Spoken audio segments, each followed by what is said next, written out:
These Tory Stories podcasts aim to act as counters to the universal Whig version of history, observing history and the world from the viewpoint of an 18th century Tory. Their focus will be on the Industrial Revolution and the Tory achievements of 1660 to 1832. Tory Story 5, Ranking the Greatest Prime Ministers. My book, Britain's Greatest Prime Minister, Lord Liverpool, makes the claim that Liverpool was the greatest of Britain's prime ministers. In an earlier podcast, I promised to discuss that claim and to place him among Britain's other great prime ministers, producing a ranking at the end. I shall not attempt to discuss all 57, as of this week, prime ministers, only the ones which have a reasonable claim to rank near the top. This has the advantage of not requiring me to make invidious distinctions between recent holders of that office, since I think observers of all political stripes would agree with me that the 8 who have occupied the office in the last 33 years have been pretty undistinguished, with Lady Thatcher the last with any claim to greatness. I shall discuss the great and near great in chronological order. This is both logical and leaves the more contentious entries towards the end. In total, there are 15 contenders for greatness, with some included for their reputation rather than their actual achievements. In deference to Britain's greatest Prime Minister, I shall leave Liverpool until last. Walpole. Sir Robert Walpole, first, is always said to have invented the office of Prime Minister. Actually, I could quibble with that. Other statesmen, such as the Earls of Clarendon, Danby and Rochester, had performed prime ministerial functions from the Restoration onwards. However, Walpole was operating with a weaker monarchy, indeed one that for his first 6 years, George I, did not speak English, and was its longest-serving occupant with over 20 years in office. Walpole rose to power by dealing deftly with the financial and political blowback from the South Sea Bubble's collapse, imposing rough justice on the company's management, sidelining several of his rivals who'd been more closely involved in the South Sea scheming, and through his friends at the Bank of England providing enough of a bailout that there was no long-term collapse in investor sentiment. Once this was done, then provided he kept royal favour and kept the country at peace, Walpole could stay in power indefinitely. He was an excellent man of business and prized the virtue of moderation, fashionable at that time in contrast to the enthusiasm of the previous century. Through his sinking fund and 20 years of peace, he stabilised the government debt, reducing annual interest payments by 27%. He established an alliance with France, already a non-traditional foreign policy, that proved surprisingly durable, although when war came in 1739, initially with Spain, he was an ineffective war minister. On the debit side, with the help of George I and II, he established Britain as an effective one-party state, with Tories barred from power altogether and dissident Whigs relegated to futile opposition. His social legislation also tended towards the repressive, as did his tax policy, and the 1723 Black Act introduced capital punishment for more than 50 working-class crimes. In Scotland and Ireland, his corruption and repression were worse than in England, with the Woods halfpence swindle a black spot. On the other hand, he used a light touch in regulating the American colonies, and his overall Whiggery and tolerance of dissent were much appreciated there. Overall, nicely described as no saint, no Spartan, no reformer, Walpole left Britain richer and more stable than he found it, but also more corrupt and less open. Pelham. Henry Pelham, Walpole's successor but one, was the brains and financial acumen in his family, while his older brother Thomas, Duke of Newcastle, managed the family's extensive patronage and foreign policy. In many ways, Pelham was an improved version of Walpole. He pursued the same policy of peace, economy and low taxes, but he was not personally corrupt.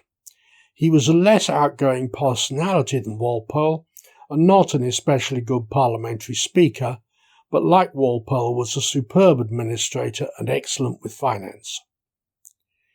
Initially, Pelham was subordinate to the autocratic Carteret, who once remarked of him, "He was only a chief clerk to Sir Robert Walpole, and why he should expect to be more under me I can't imagine.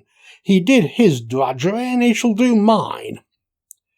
Pelham achieved full power in 1746, before which he was faced with the Young Pretenders' Rebellion, which from Scotland reached Derby before it turned back.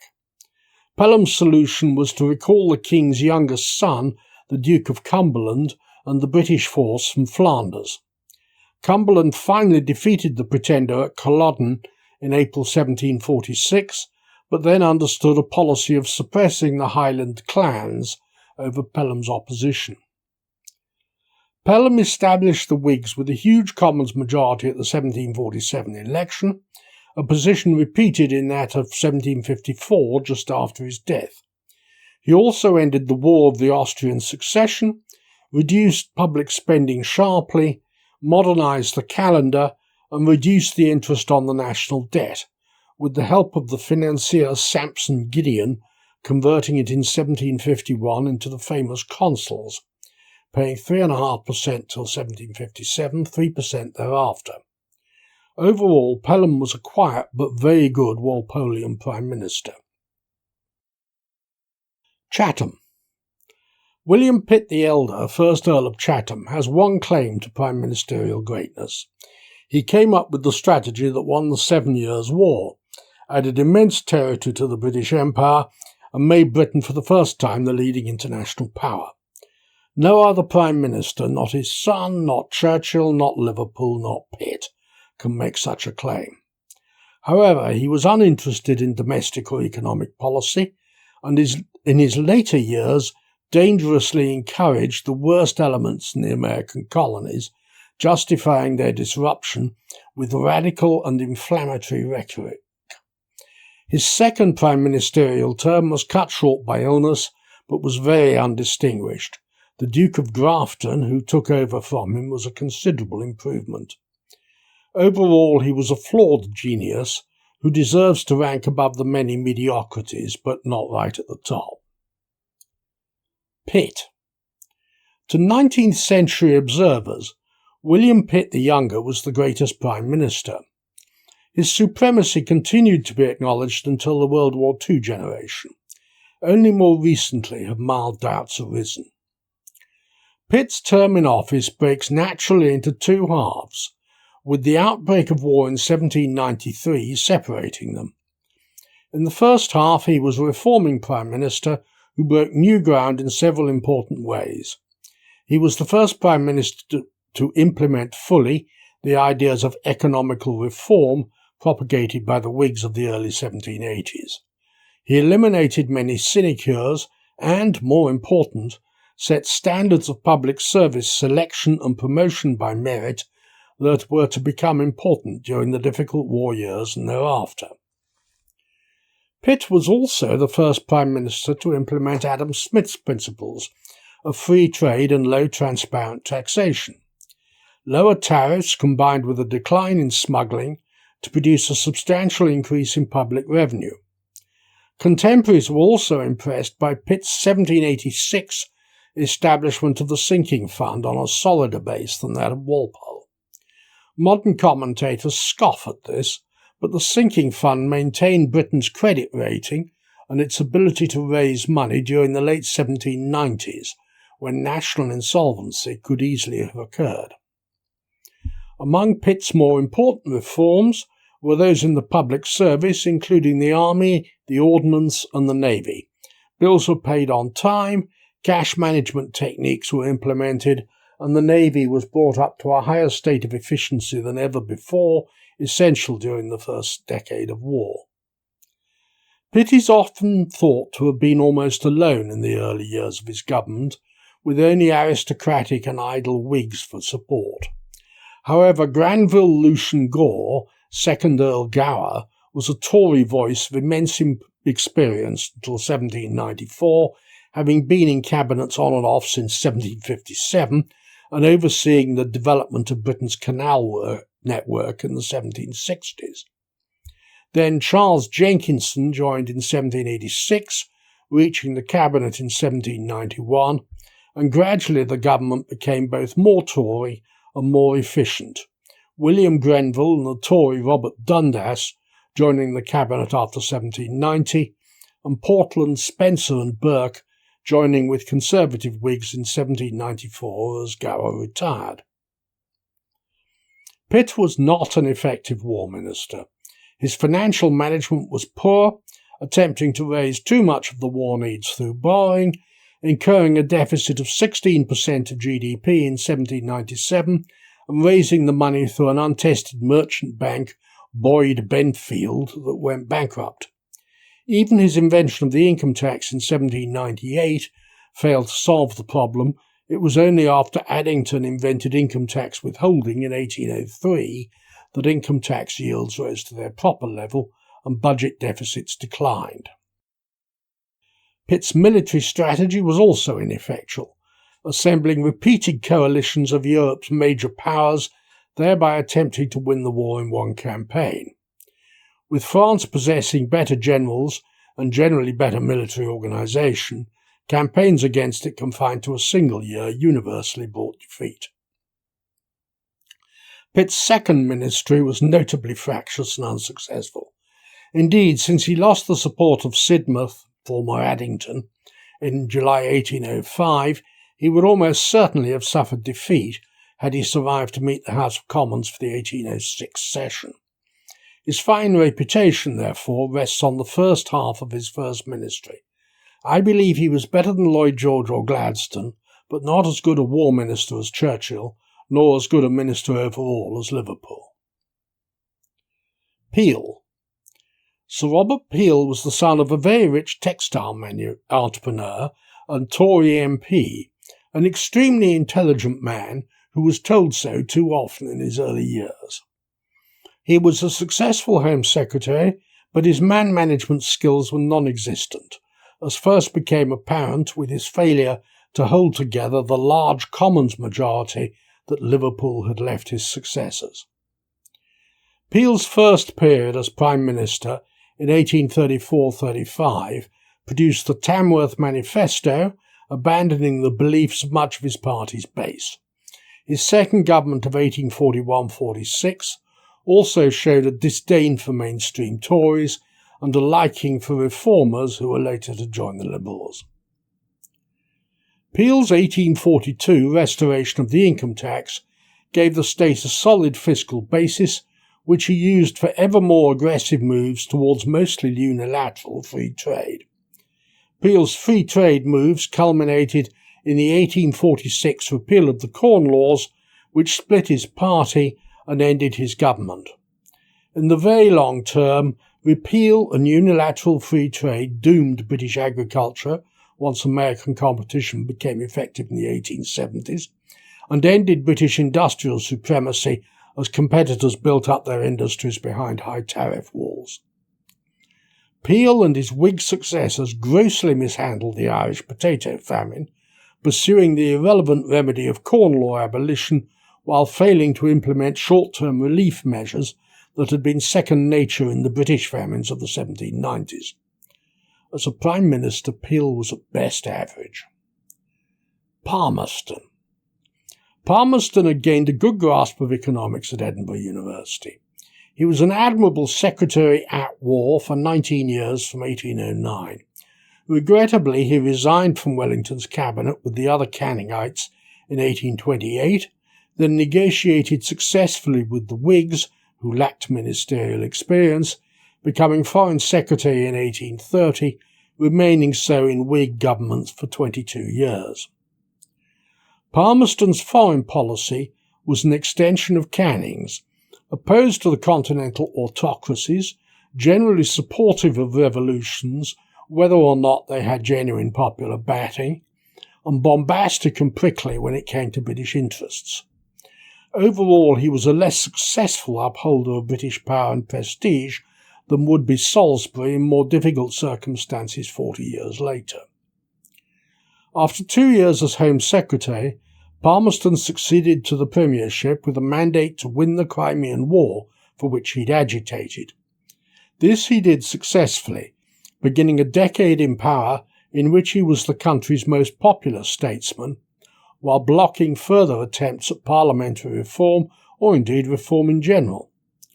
While Palmerston's foreign policy followed Canning, his domestic and economic policies followed Liverpool.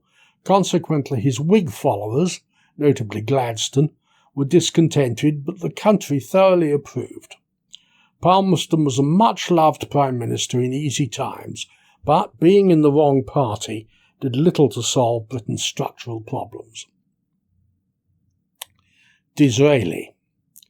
Disraeli was a brilliant parliamentary orator, whose invective did much to remove Peel over the Corn Laws, but as Prime Minister he can be summed up as an arch-mediocrity, the epithet he had applied to Liverpool. His first short term in 1868 achieved nothing other than a massive and unexpected election loss based on the new franchise he had defied party principle to institute. Disraeli's second term included the purchase of the Suez Canal, a useful move that secured Britain's communications for the next 80 years, and a flashy foreign policy triumph at the Congress of Berlin that gained Cyprus but not much else. His colonial policy led to British overextension, with defeats in Afghanistan and South Africa in 1879–80. Domestically, the Disraeli government's achievements included one disaster, the Trades Disputes Act of 1875, which, by giving trades unions legal immunity, poisoned British industrial relations for the next century. Economically, Disraeli's second term was blighted by the post-1873 downturn, which he failed to alleviate or understand. By the end of his second term, following the protectionist German tariff of 1879, it should have been obvious that unilateral free trade was now devastating British agriculture and doing long-term damage to its industrial position. But Disraeli failed to return to the protectionism he'd espoused before 1852. Disraeli was a below-average Prime Minister, although a rather better novelist. Gladstone.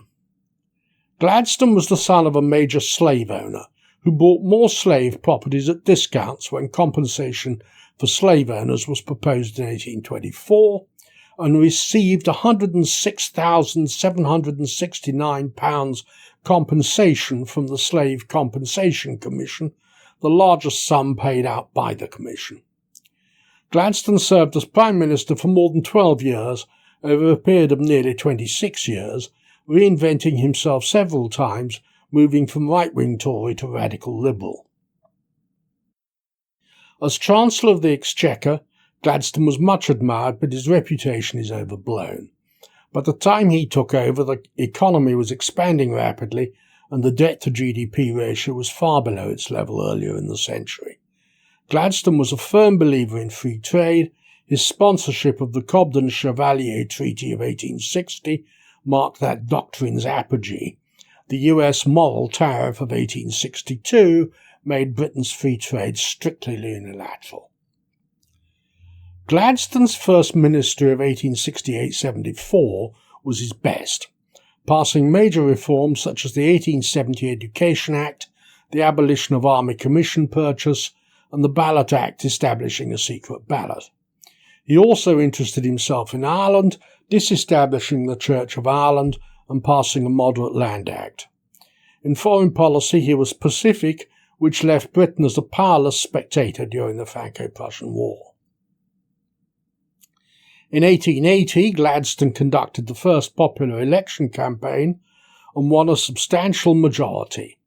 He passed a radical Irish Land Act, which damaged property rights without pacifying the Irish, as well as the Third Reform Act, which improved on the first two by including negotiations with the opposition and compromises on contentious issues. In foreign policy he became increasingly moralist and suffered a major PR defeat in 1885 with the loss of General Charles Gordon in the Sudan. Gladstone then turned to Irish Home Rule to attract support from Irish MPs that would bring him back to power. This was a sensible measure that would be much better proposed in 1868 or 1880 with a fresh electoral mandate. As it was, by introducing the measure for reasons of parliamentary expediency, failing to consider properly the position of Ulster, and then reintroducing the measure without a majority in 1893, Gladstone made the question politically toxic. Gladstone's highly successful First Ministry and moderately successful Second Ministry must be balanced against foreign policy failures and what eventually became disaster in Ireland. With a discount for governing in mostly quiescent times, he should rank modestly above average, above Disraeli but below Palmerston and Salisbury. Salisbury was Prime Minister for 13 years and 8 months, the post-Liverpool longevity record. For most of that time he also held the Foreign Secretaryship. Uniquely among Prime Ministers, Salisbury had set out a clearly defined political philosophy in the 1860s, which included studies of the younger Pitt and Castlereagh. He then took the India Office in Derby's last administration of 1866, but resigned in protest at the Second Reform Bill. Salisbury returned to the India Office in 1874, transitioning to the Foreign Office in 1878. When Disraeli died in 1881, he and Northcote succeeded him jointly in the Conservative leadership, but it soon became obvious that Salisbury was the dominant partner. His masterly negotiation of the Third Reform Act secured his position as Prime Minister when Gladstone resigned in 1885. Salisbury was a truly superior foreign policy Prime Minister. He expanded the empire, acquiring territories of 6 million square miles containing 100 million people. In Europe, he rejected close entangling alliances, attempting to work in a balanced manner with the major European autocracies, as had Castlereagh. Only the Boer War spoiled his record. Domestically, Salisbury was modestly successful. He carried out a reorganisation of local government, but his domestic reforms were often in tension with his fundamental beliefs, as in his creation of the leftist London County Council in 1888. In Ireland, he followed a policy of killing Home Rule by kindness, which did not achieve its central objective. Salisbury's major missed opportunity was in economics. Salisbury had no intellectual commitment to unilateral free trade, so an imperial preference scheme could have emerged in 1895 or even in 1887, when Salisbury enjoyed a safe majority and could have pushed it through. Overall, Salisbury was the best of Queen Victoria's Prime Ministers, and in an environment that was becoming more difficult. Asquith. Asquith was Britain's first Prime Minister with working-class origins, achieving academic distinction at Oxford. Home Secretary under Gladstone and Rosebery, he then married the intelligent, witty, fashionable and expensive Margot Tennant, the first politically active prime ministerial spouse. After 2 years as Chancellor of the Exchequer, Asquith occupied the premiership for 8.5 years, during which the office's requirements took on their modern heavy level. However, Asquith's response to them didn't. He carried on an active social life, much recreational reading, excessive alcohol consumption, and an intense but probably platonic love affair with Venetia Stanley, to whom his letters involved outrageous breaches of the new Official Secrets Act. When not too drunk, he was an excellent parliamentary speaker, a good administrator, and a very quick study, mastering legislative detail with ease. With help from Lloyd George and Churchill, Asquith was the true founder of the modern welfare state, introducing old age pensions in 1908 and a national insurance scheme in 1911. What's more, given Britain's remarkable fiscal strength at this time, he managed to do this and build up the world's most powerful fleet of dreadnought battleships without running budget deficits or raising taxes beyond a modest top combined rate of 13% income tax and super tax in 1914. There are two blots on Asquith's peacetime record. First, he allowed Lloyd George to inflame the 1909-11 budget constitutional crisis by excessive class war rhetoric, which poisoned relations between the parties, making the 1912-14 Irish Home Rule impasse impossible to settle on compromised terms. Second, he not only deepened the French and Russian alliances, but, highly unconstitutionally, held military conversations with the French without informing his cabinet, making British participation in any war almost inevitable. Once war came, Asquith's leadership was only intermittently effective. With all his qualities, his departure in December 1916 was overdue. Despite his fatherhood of the welfare state, Asquith does not deserve to rank much above average. Nevertheless, one cannot help liking the man. Lloyd George. Lloyd George also came from a poor background, but unlike Asquith, he traded on it throughout his life. A fiery radical Welsh MP and a Boer War pacifist, he was capable president of the Board of Trade before becoming Chancellor of the Exchequer. His 1911 National Insurance 90pence for 4pence scheme was well designed and became the foundation of the modern welfare state. Throughout his career, Lloyd George had a phobia about the landed rich. Not the rich in general, just those with inherited land, whom he consistently demonised. His 1909 budget included a land tax with modest yield but major political aggravation capability, which he exacerbated by irresponsible class warfare rhetoric. This was followed by a 1912 land campaign that fortunately came to nothing, another tax increasing budget in 1914, the land tax portions of which became a dead letter when war broke out, and a further land campaign after he lost office. The economic reality was that rural landowners had suffered cruelly since 1873 because of unilateral free trade, and by 1910 many of them were approaching bankruptcy. In the first year of the war, Lloyd George did not raise taxes sufficiently to finance war expenditure, the same mistake made by Pitt in 1793 to 1800.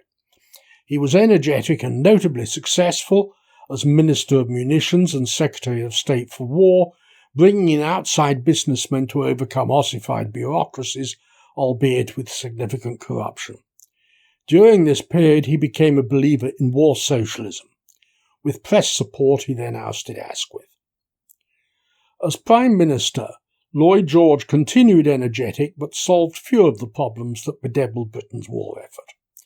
There was little historical memory of the Napoleonic Wars, so that it took until April 1917 for the Admiralty to organise a convoy system. Lloyd George had poisonous relationships with his mediocre top generals, Robertson and Haig, but his replacement for Robertson was no better. Lloyd George's hatred of Haig went so far as to deny him reinforcements in early 1918 to prevent Haig launching another bloody big push offensive, which, when Germany attacked in strength in March 1918, nearly proved fatal to the Allied cause. Lloyd George survived 1917 and the first half of 1918, mostly for lack of acceptable alternatives. Then after July 1918 benefited from massive popular relief as the final arrival of American forces on the Western Front tipped the scale to Allied victory. He then secured his peacetime position by leading the coalition into a landslide victory at a snap general election, which promised the electorate a punitive peace against Germany. The period's historical oblivion continued at the 1919 Congress of Versailles, where Lloyd George imposed punitive peace terms on Germany and its allies. Woodrow Wilson was mostly responsible for Versailles' naivety and folly, and Georges Clemenceau for its vindictiveness, but Lloyd George was a prime mover in making it the least successful peace settlement in history. Lloyd George's peacetime coalition was marked by industrial unrest and economic instability. He continued his interventionist policy, making economic soap operas out of every strike threat, and undertaking social and housing programs the country could not afford. His Irish policy was a vacillating mess, causing 4 years of civil war. When in 1922 scandals broke over Lloyd George's sale of honours, there was an unsurprising loss of confidence in his leadership, which led to the fall of the coalition. Conservatives were so thankful to break free of him that their backbench organisation is called the 1922 Committee to this day. Lloyd George was an unpleasant man, able but corrupt and distrusted by his colleagues, who made some major blunders and poisoned the atmosphere of British politics. Overall, he was a below-average Prime Minister. Churchill. Winston Churchill entered Parliament in 1900 as a Conservative, then crossed the floor to Liberal in 1904 over the issue of free trade. Throughout his life, his economic understanding was limited. He entered the Cabinet in 1908 before moving to the Home Office and the Admiralty.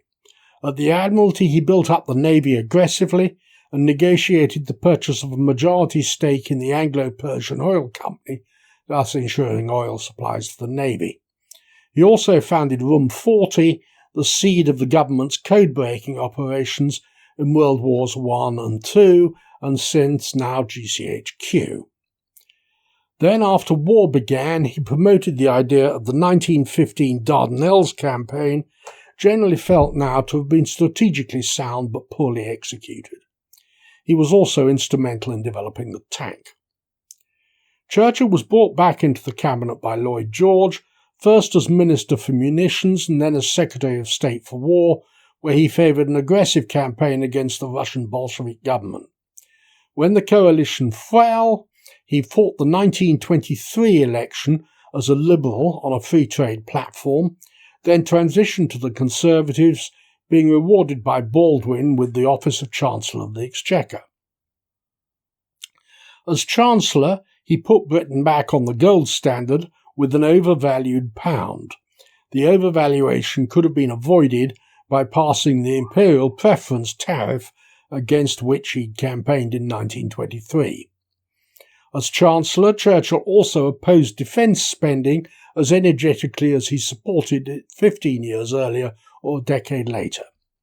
Then he spent 10 years in the wilderness out of office.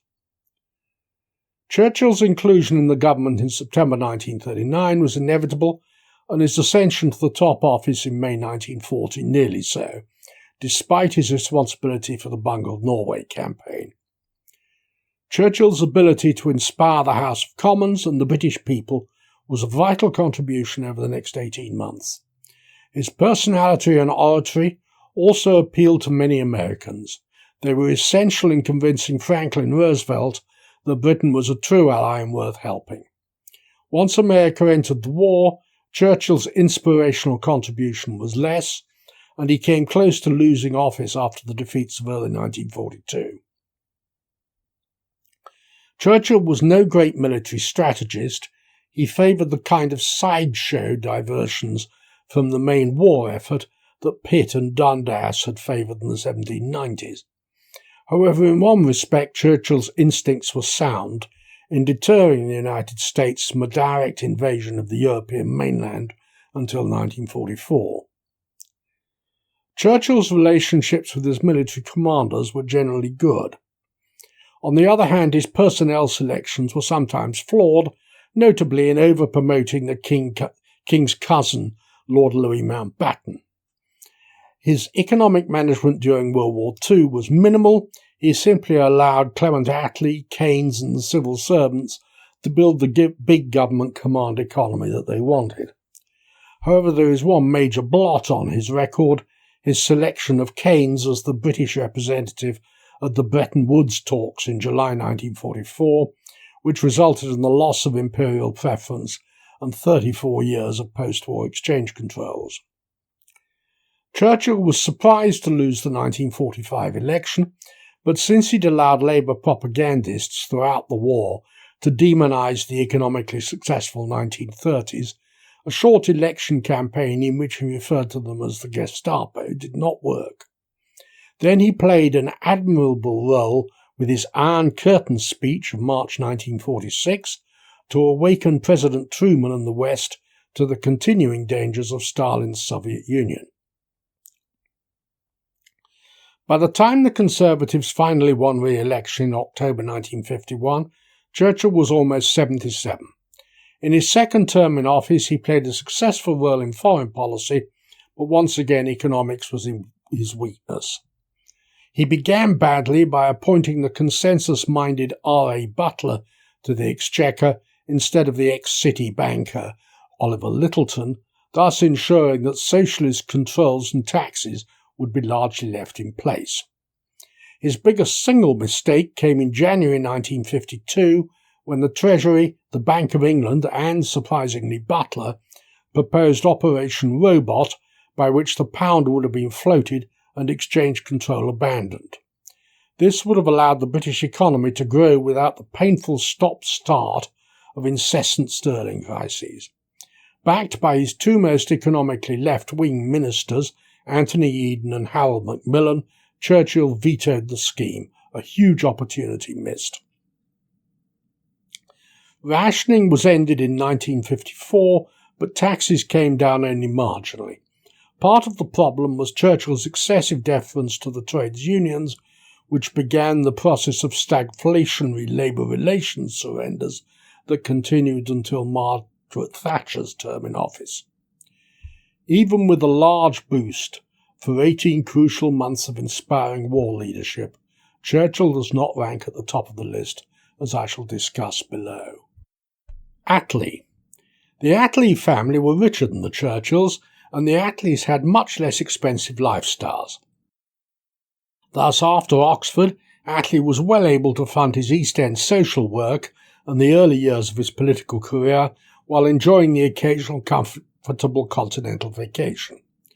After war service that included Gallipoli, Mesopotamia and the Western Front, Major Attlee turned his social work and political advocacy into a safe Labour seat in Limehouse. After its 1931 wipeout, Labour was reduced to only 46 MPs, and Attlee, one of the few survivors not sponsored by trades unions, was made deputy leader. He became leader shortly before the 1935 election, in which Labour's position improved to 154 MPs. Attlee gained credibility with the Labour faithful by supporting the Republicans in the Spanish Civil War. Then in 1940, he made one of the leading speeches in the Norway debate that brought down Chamberlain and became Churchill's deputy. His record during World War II deserves more attention and respect than it has received. He had more experience of the sharp end of modern warfare than Churchill himself, and the two men had usefully complementary talents. Attlee, while not a great speaker, was excellent at administration, detail, and at quietening and settling clashes between the big personalities in the cabinet and among the military. Attlee was also active in pushing Labour's objectives for post-war reconstruction, seizing on the Beveridge Report when it was published in November 1942, and steering Butler's 1944 Education Act onto the statute book. Economically, the government, mostly but not entirely through its Labour members, pushed further the war socialism of World War I, paving the way for Labour's post-war policies. In July 1945, Attlee's Labour Party won a landslide majority, much to his surprise. His government came to power with a radical programme, most of which it implemented within 3 years of coming to power. Socially, it was much less radical. The destruction of establishment institutions and traditional British attitudes came later. Aneurin Bevan wrote of Attlee in Tribune, "He brings to the fierce struggle of politics the tepid enthusiasm of a lazy summer afternoon at a cricket match." This made him a highly effective leader of a radical government. Attlee remained an unabashed patriot in foreign policy, deciding that Britain needed its own nuclear deterrent and setting up a programme to create one when it became clear that the United States would not share its technology. He also believed in a long-term future for the empire, but sent the ineffably inept Mountbatten to India in 1947 to shepherd through Indian independence at a cost of 1 million lives. Economically, Attlee was a Keynesian. He believed in control of the economy by an enlightened government, including a substantial degree of state ownership, but not in full public ownership of industry. In his time, this was forgivable. Capitalism had a relatively poor track record in the interwar period, while 2 wars had shown the allure of war socialism and government controls. Even in Attlee's Edwardian youth, the British economy had underperformed other countries because of Britain's persistent commitment to unilateral free trade. On taking office, Attlee embarked on an extensive programme of nationalisation, beginning with the Bank of England, then coal, the railways, electricity, gas, airlines, long-distance rail haulage, and later the iron and steel industry. None of these nationalisations were successful. They tended to run large losses and acquire highly inefficient management practices. But only road haulage and iron and steel were reversed by Churchill's Conservatives. The remaining privatisations had to wait for Thatcher. The Attlee government carried out 2 major reforms that made a big difference to the long-term future of the British populace. The National Insurance Act of 1946 established a universal compulsory national insurance and old age pension system. The second, even more iconic to the electorate today, was the establishment in 1948 of the National Health Service, again initially on a non-contributory basis. During World War II, Attlee was an effective deputy to Churchill. Then after 1945, he implemented an agenda that changed Britain forever. Despite the failure of his economic vision, he deserves to rank near the top of the list. Thatcher. Margaret Thatcher's father was a prosperous grocer who became an alderman of their hometown of Grantham. In politics, a Gladstonian National Liberal. She gained a second-class degree in chemistry at Somerville College, Oxford, where she was a strident, politically active Conservative in a left-wing college. After Oxford, she became an industrial chemist, stood twice for election in Dartford, married a wealthy and strongly conservative older businessman, became a barrister, and entered the Commons in 1959 as MP for the North London suburb of Finchley. From the start, Thatcher was on the right of the party. She was promoted quickly to junior ministerial posts, then served in 1964 to 70 in shadow economics posts. In 1970 she was brought into the cabinet as Minister for Education, this being thought appropriate women's work. Thatcher was an energetic but conventional education secretary, abolishing free school milk deliveries to protect other items of spending, and proceeding with a comprehensive education programme in which she did not believe. After Edward Heath's October 1974 second defeat, she launched what appeared a quixotic bid for the leadership, which she won because of the country's desperation with Heath's incompetence. She was not a very good leader of the opposition, and she was surrounded by colleagues who almost all disagreed with her. But already she showed the way to a more robust pursuit of victory in the Cold War. I stand before you tonight in my red star chiffon evening gown, my face softly made up, and my fair hair gently waved, the Iron Lady of the Western world, she said in a 1976 foreign policy speech. On gaining office, Thatcher immediately carried out 2 reforms that made a huge difference to the British economy. She reduced the top rate of income tax to 60%, and she abolished exchange controls, in force since 1939. These actions alone justified her election, and went beyond anything her predecessors had done. Economically, the next few years were very difficult. "Give me 6 strong men and true, and I will get through," she said on taking office, but later ruefully added, "Very rarely did I have as many as 6. Thatcher survived through sheer determination and by an enormous stroke of luck the Argentine invasion of the Falkland Islands. Thatcher won the 1983 election by a landslide, then embarked on another test of her courage, the 1984-85 miners' strike. Being both determined and competent, she won it, though it took a year. By this time, immeasurably helped by Norman Tebbit, she'd straightened out trades union legislation for the first time since Disraeli's 1875 Act. During this second term, Thatcher's privatisations also moved into high gear, with the British Telecom deal privatising not only industries that Attlee had nationalised, but also those such as electricity and water supply, state-owned since pre-war times. While not all was entirely successful, privatisation became a trend worldwide. Thatcher won a third election in 1987, with a majority only slightly reduced. In her third term, she reduced the top rate of income tax to 40%. However, her attempt to replace the rates, property tax, by a personal community charge met with huge opposition.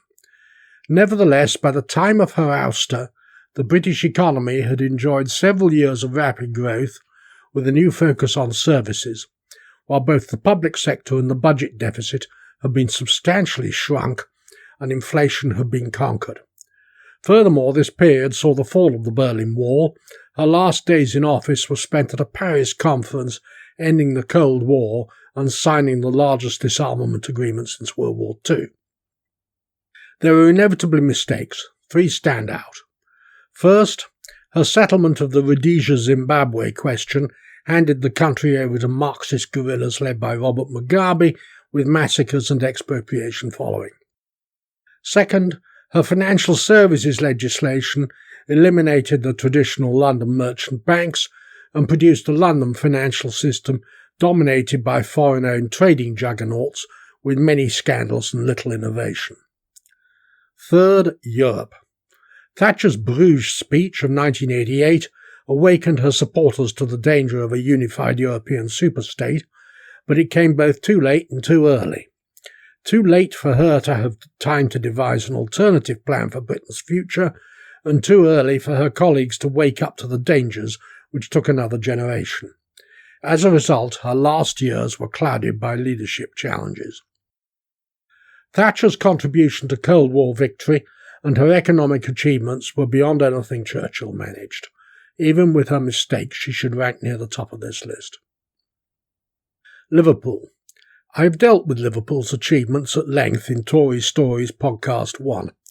However, I'd like to summarise his strengths against other great British Prime Ministers. On economics, he was clearly the best, narrowly ahead of Thatcher. Unlike her, he did not need to turn the economy around completely. It was already on the right track, but he understood industrialisation and implemented policies to foster it, notably his Corn Laws, which forced Britain to compete as a high-wage economy. Subsequent Prime Ministers' economic policies can best be measured by how far they fell short of Liverpool's. None surpassed them. None of the Prime Ministers responsible for wars were outstanding in military strategy, with the exception of Chatham. Churchill and Pitt were both misguided strategically, and Lloyd George was worse, nearly losing World War I by bickering with his generals. Liverpool, while no Chatham, came up with the strategy of steady and moderate pressure that would wear down Napoleon's economically illiterate regime, and pursued it through several difficult years. While Churchill should get extra points for inspiring war leadership, the communications technology did not exist for Chatham, Pitt or Liverpool to achieve a comparable morale effect on the general public, even if they could have personally. In domestic policy, Liverpool navigated sure-footedly through the very difficult post-war years, then relaxed when it was possible to do so, with Peel's criminal law reforms representing a substantial liberalisation. Here several Prime Ministers had comparable achievements, but none were demonstrably superior. Overall, therefore, my top 5 Prime Ministers would be as follows. The honourable mentions, numbers 6 to 10, would be Pelham, Chatham, Palmerston, Salisbury and Asquith. 5th, Clement Attlee. He gets a bonus for excellent service as Churchill's deputy, and the sheer volume of changes he implemented was staggering, whatever your views on them. 4th, William Pitt the Younger. He was the pioneer of Industrial Revolution economics, following Gower, producing an excellent recovery from the American War and a highly productive period to 1792. However, he was not an especially good war leader. Third, Winston Churchill. His reputation was overblown in the early decades after World War II because of his inspirational morale-boosting war leadership. Attlee was a far better administrator. His post-war term of office was no more than competent, and not always that. Second, Margaret Thatcher. She gets extra points because of the appalling situation she inherited and the mess her successors have made since she departed. Her economic changes were huge, albeit alas not permanent. Like all these 5-year leaders, she gets extra points for character. And first, Robert Banks Jenkinson, Lord Liverpool. Others exceeded him in individual areas, but for all-round successful leadership in a very difficult period of unprecedented change, he deserves to rank number 1. Thank you very much for listening. That is the end of Tory Stories, podcast number 5.